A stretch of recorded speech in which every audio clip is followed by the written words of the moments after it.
Welcome back, basketball fans, to another massive breaking news edition of our deep dive series. Today, we are unpacking an absolute bombshell that has just dropped in the world of Philippine basketball, a story with seismic implications not just for one player, but for the entire future of our national team program. We are talking about the undisputed face of the youth movement, the 7'3" prodigy himself, KAISO. If you have been scrolling through your feeds or listening to the sports radio chatter over the last 24 hours, you have undoubtedly seen the headlines exploding across the internet. We are here to separate the fact from the fiction, the rumors from the reality, and to give you the most comprehensive, meticulous breakdown of what this all actually means. The breaking news is multifaceted, and it hits on three massive points that we are going to explore in exhaustive detail today. First, reports are circulating wildly regarding a staggering, monumental $1 million contract for our very own kaiju. Yes, you heard that correctly. $1 million. We are going to dive into the economics of this, what it means for his professional trajectory, whether this is tied to his current domination in the Japanese B-League or a reflection of his rising stock on the global free agent market, and how a contract of this sheer magnitude reshapes the landscape for homegrown Filipino athletes daring to dream beyond our shores. But hold on, because the narrative does not stop at the money. Whenever a contract of this size is discussed, the immediate panic reaction from the passionate Philippine fan base is always the same. What about Gilas? What about the flag? Does financial security and professional obligation overseas mean we're going to lose our towering anchor in the middle of international competitions? Well, we have spectacular news that will allow millions of fans to breathe a massive sigh of relief. Despite this massive financial milestone, it has been confirmed that KAISO can and absolutely will still play in a highly anticipated third window of the FIBA Asia Cup qualifiers. This is a monumental victory for the Samahang basketball in Pilipinas and for every single fan who bleeds blue and gold. We are going to analyze exactly how this availability was negotiated, the complex scheduling gymnastics required to balance a high-paying professional career with international duties, and why having KAISO available for this specific, crucial third window could mean the difference between mere participation and absolute domination on the Asian stage. However, this story takes a dramatic, analytical turn, and this is where we really need you to pay attention. Embedded within this fantastic news is a powerful caveat, a statement of intent from the young big man that is sending shockwaves through the coaching staff and the basketball community. KAISO reportedly wants and is actively asking for a fundamental change. The reports indicate he wants a change in Gilas, and more specifically, a massive change in how the team approaches the glass. We are talking about the rebounding philosophy, the interior presence, the physicality in the paint, and the overall systemic approach to securing possession. This is not a superficial complaint. This is a high-level basketball critique from a player who has been battling some of the biggest, strongest, and most physically imposing centers in the world.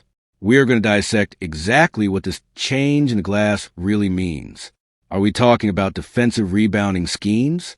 Are we talking about the lack of weak side help when Kai rotates to contest a shot? Are we talking about a broader cultural shift within the Gilas system to prioritize size and rebounding over small ball speed? This is the hook, ladies and gentlemen. $1 million bag, a rock-solid commitment to the national team, and a tactical demand that could redefine how Gilas Pilipinas plays the game of basketball. Strap in, get comfortable, and make sure you hit that subscribe button, because we are about to leave no stone unturned in this ultimate deep dive. Let us get to work.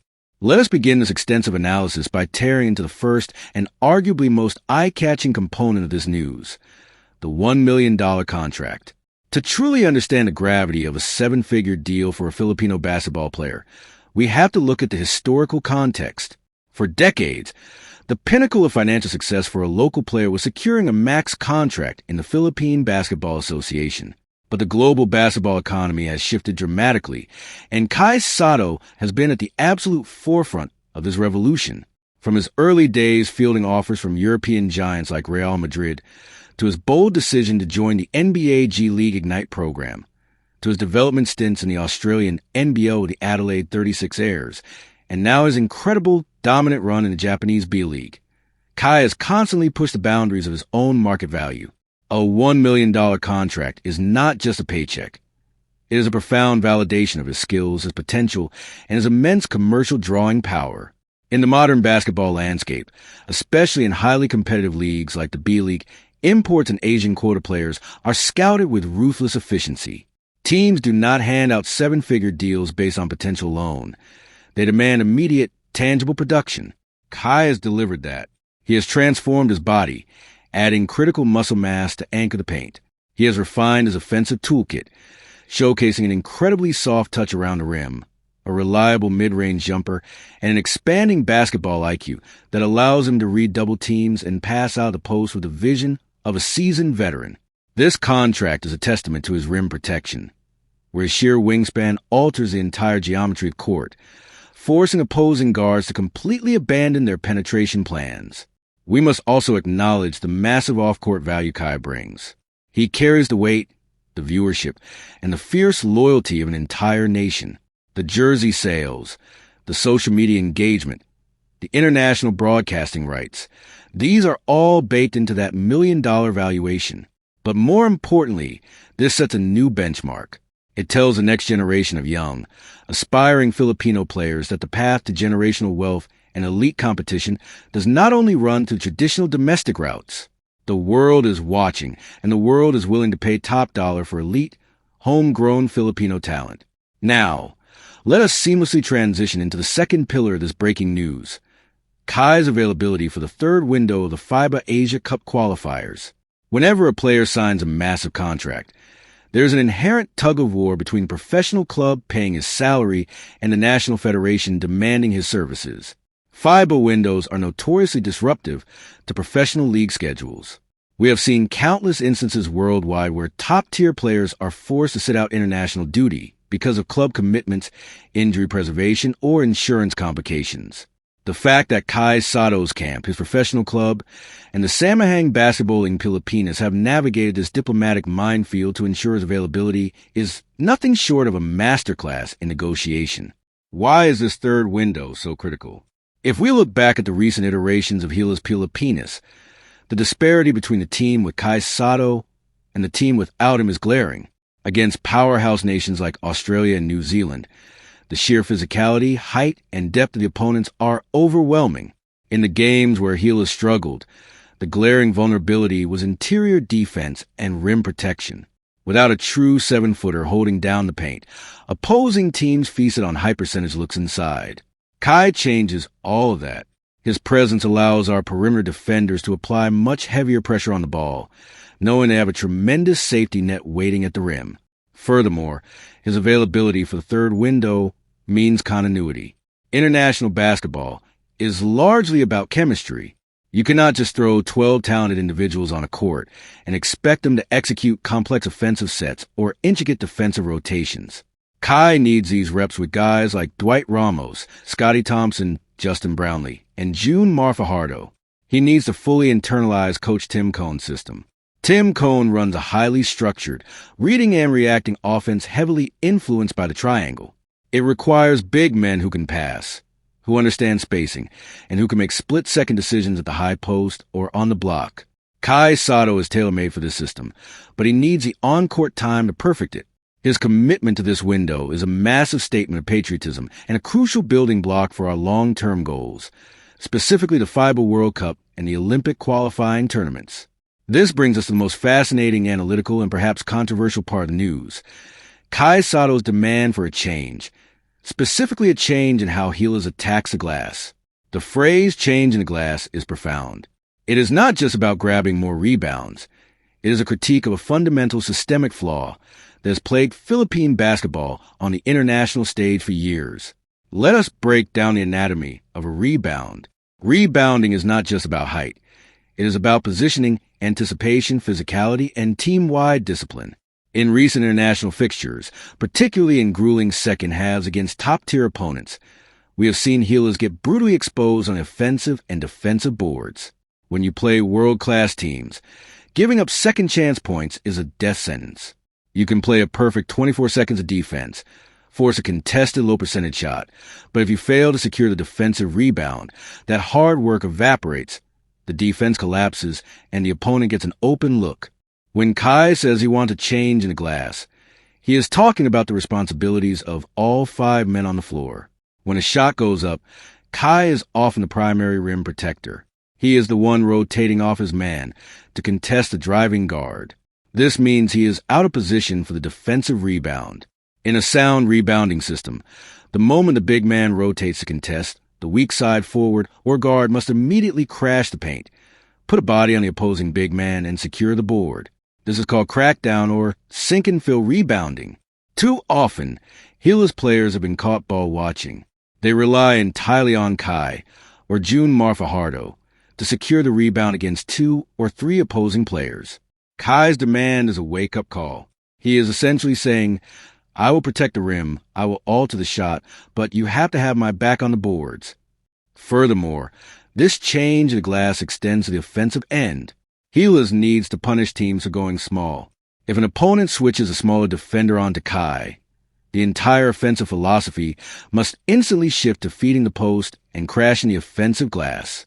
It requires a mentality shift from being a perimeter-oriented, dribble-heavy offense to a brutal, punishing, inside-out machine. Kai has been playing in leagues where the physicality is relentless. He knows what it takes to win the possession battle. His call for a change is a demand for a higher standard of toughness. It means better box-out fundamentals, guards taking pride in long rebounds, and forwards committing to doing the dirty work in the trenches. If Coach Tim Cohn and the Gilas coaching staff can implement this change, if they can build a rebounding infrastructure that supports KAISO rather than just relying on him, Gilas Pilipinas will elevate from a competitive regional team to a genuine global threat. This is the evolution of KAISO. From a young prospect hoping to fit in, to a seasoned professional actively diagnosing team weaknesses and demanding the systemic changes necessary to win at the highest level. As we begin to wrap up this incredibly exhaustive deep dive into today's monumental news, let's take a moment to synthesize everything we have discussed and truly appreciate the magnitude of this moment in Philippine basketball history. We started by breaking down the sheer financial and symbolic weight of KAISO's reported $1 million contract. We established that this is far more than just a lucrative payday. It is a definitive statement to the global basketball community that Filipino talent commands premium, top-tier value on the international market. Kai has earned this through grueling work, physical transformation, and consistent high-level production against some of the best competition in the world. We then transition into the immense relief and tactical advantage of his confirmed availability for the Gilas Pilipinas' third window in the FIBA Asia Cup qualifiers. We analyze how rare it is to successfully navigate the complex scheduling conflicts between high-paying international clubs and national team duties, and we highlighted the absolute necessity of his presence. Without Kai, we have seen the glaring vulnerabilities in our interior defense and our struggles against the size and physicality of global powerhouses. With him, the entire dynamic of the team shifts, providing a crucial defensive anchor and a vital offensive hub in Coach Tim Cohn's intricate system. Finally, we tore into the most critical and analytical piece of the puzzle, KAISO's bold demand for a systemic change in how the team approaches the glass. We dissected the mechanics of rebounding, proving that it is not merely an individual statistic, but a complex, 5-man rotational responsibility. Kai's critique is a brilliant, veteran-level observation. By demanding better weak side help, more disciplined box-outs from the guards and forwards, and a fundamental shift towards punishing interior play, he is actively trying to fix the very leaks that have sunk Gilas in crucial international matchups. This is the mark of a true leader, a player who is no longer just happy to be on the roster, but one who is actively shaping the tactical identity of the national team to ensure victory.